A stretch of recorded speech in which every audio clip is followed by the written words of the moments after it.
आम बेचने वाली बहू के घर आया एसी। आम ले लो आम, मीठे मीठे ताजे ताजे रस से भरे हुए आम ले लो। आम सिर्फ 50 रुपए किलो, 50 रुपए किलो। ये आम कैसे दिए हैं? बहन जी सिर्फ 50 रुपए किलो हैं। क्या? 50 रुपए किलो में ये गुलगुले से आम?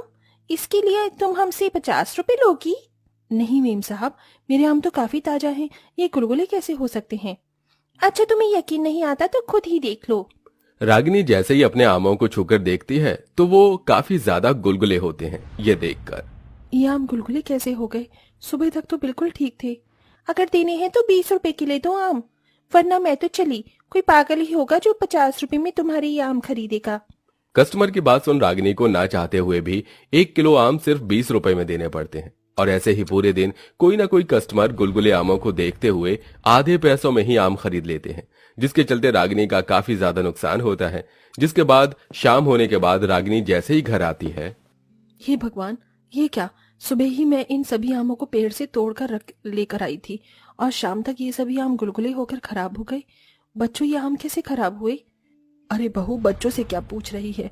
मुझसे पूछ। दिन में हमारा घर पूरा का पूरा ईंट की भट्टी बन जाता है, और ईंट की भट्टी में क्या आम सही सलामत रह सकते हैं?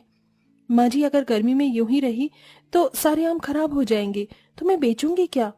माँ, आप एक काम क्यों नहीं करती? आप इन सभी आमों को ठंडे पानी के मटके में डाल दो, उसकी ठंडक की वजह से ये आम खराब नहीं होंगी।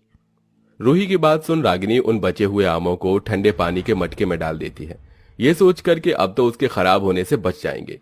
लेकिन रागिनी सुबह जैसे ही मटका खोलकर देखती है तो गर्मी की वजह से मटके के अंदर भी सारे आम खराब हो जाते हैं। हे भगवान, फिर से इतने सारे आम खराब हो गए।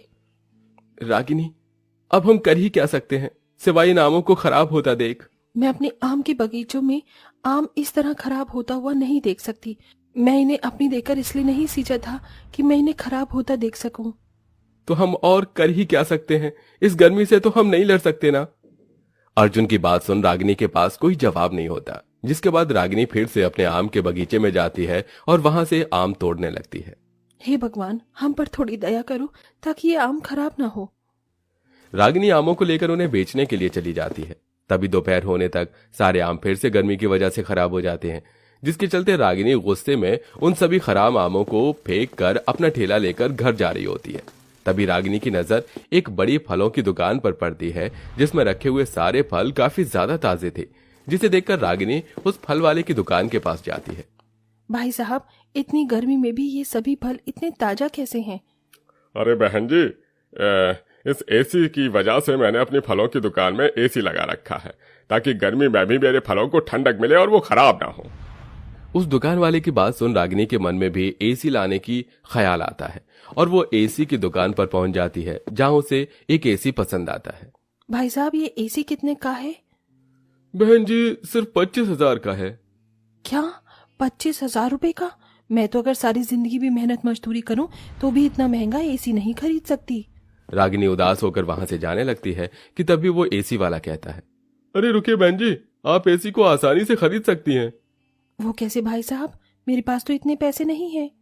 अरे बहन जी, आप इस एसी को इंस्टॉलमेंट में खरीद सकती हैं, यानी कि आप सिर्फ 3,000 रुपए देकर ये एसी ले जाइए और हर महीने इसकी किश्त भरिए।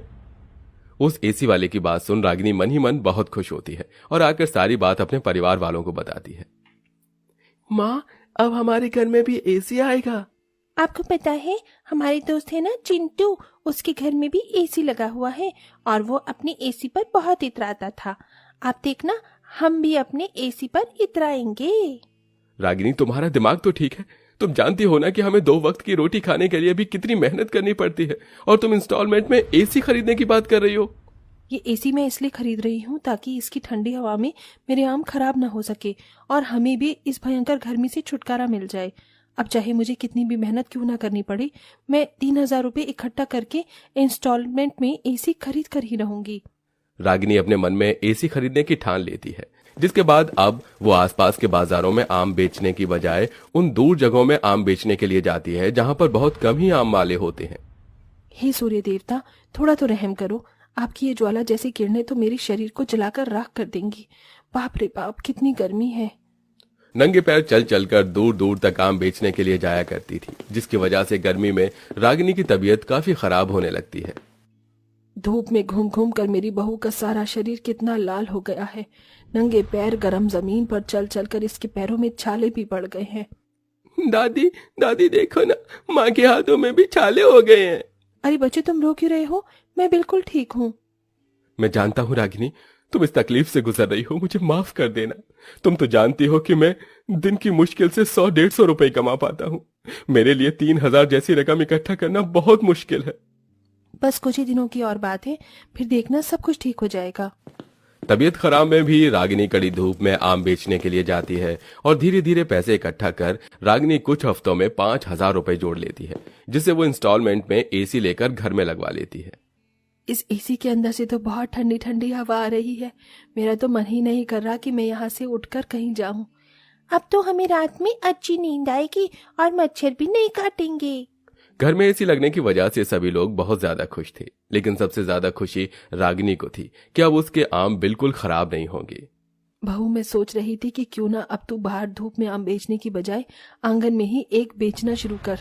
अगर तू बाहर गर्मी में आम लेकर जाएगी तो आम फिर से खराब हो जाएंगे, लेकिन अगर तू आंगन में बैठकर आम बेचेगी तो इससे कुछ खराब नहीं होंगे। माँ जी, आपने तो मुझे बहुत अच्छी तरकीब बताई है। अब मैं बिल्कुल ऐसा ही करूंगी। अब रागिनी आमों को एसी की ठंडी हवा में रखकर आंगन में बैठकर आम बेचना शुरू करती है। ये क्या, तुम तो अपने आंगन में ही आम बेच रही हो? अगर बाहर धूप में आम बेचूंगी तो गर्मी की वजह से सारे आम खराब हो जाएंगे। देखिए, मेरे घर में एसी लगा हुआ है, इसलिए इतनी ठंडक में आम बिल्कुल खराब नहीं होंगे। अरे वाह, तुम्हारा एसी तो सच में बहुत बढ़िया है। इसके अंदर से बहुत ही ठंडी ठंडी हवा आ रही है। कस्टमर एसी को देखकर रागिनी से 2 किलो आम खरीद लेते हैं। वहीं आसपास के लोगों को भी वो कस्टमर रागिनी के एसी में आम बेचने के बारे में बताती है, जिसे कुछ लोग रागिनी के पास आते हैं। अरे तुम तो सच में एसी में आम बेच रही हो? अरे आप लोगों को तो बहुत पसीना आ रहा है। एक काम करिए, आप यहाँ बैठिए, मैं आपके लिए ठंडे ठंडे आम काट कर लाती हूँ। रागिनी उन कस्टमर्स को एसी की ठंडी हवा में बिठाकर उन्हें आम काट कर उसके ऊपर मसाला डालकर उन्हें खाने के लिए देती है। एसी की ठंडी ठंडी हवा में ठंडा ठंडा आम खाकर उन सभी कस्टमर्स को बहुत मजा आता है, जिसके बाद अब वो सभी कस्टमर रागिनी से 2-3 किलो आम खरीद लेते हैं, जिससे पहले दिन ही रागिनी की काफी अच्छी कमाई होती है। देखा माँ जी, एसी की वजह से आज कितने लोगों ने मुझसे कितने सारे आम खरीदे। इतने सारे आम तो मैंने पूरे महीने भर भी नहीं बेच पाई, और साथ ही साथ मेरे आम भी नहीं खराब हुए। रागिनी के एसी में आम बेचने की वजह से अब धीरे धीरे रागिनी के कस्टमर बढ़ते जा रहे थे। अरे ये तुम इतनी धूप में कहाँ जा रही हो? बच्चों को मैंगो शेक पीना था, इसीलिए आम लेने के लिए जा रही हूँ। अगर तुम्हें आम ही खरीदने हैं तो तुम रागिनी से खरीदो। पता है, वो एसी में आम बेचती है, और जो भी उससे आम खरीदने के लिए जाता है तो वो उसे एसी की ठंडी हवा में बिठाकर आम भी खिलाती है। क्या तुम सच कह रही हो? बढ़ते कस्टमर्स की वजह से रागिनी जल्द से जल्द एसी का इंस्टॉलमेंट भी चुका देती है और बाकी बचे पैसों से एक दुकान खोलती है, जिसमें भी वो एसी लगवा लेती है और आम बेचने के साथ साथ मैंगो शेक, आम पन्ना और मैंगो कस्टर्ड बनाकर बेचती है। और अब वो सब हंसी खुशी रहते हैं।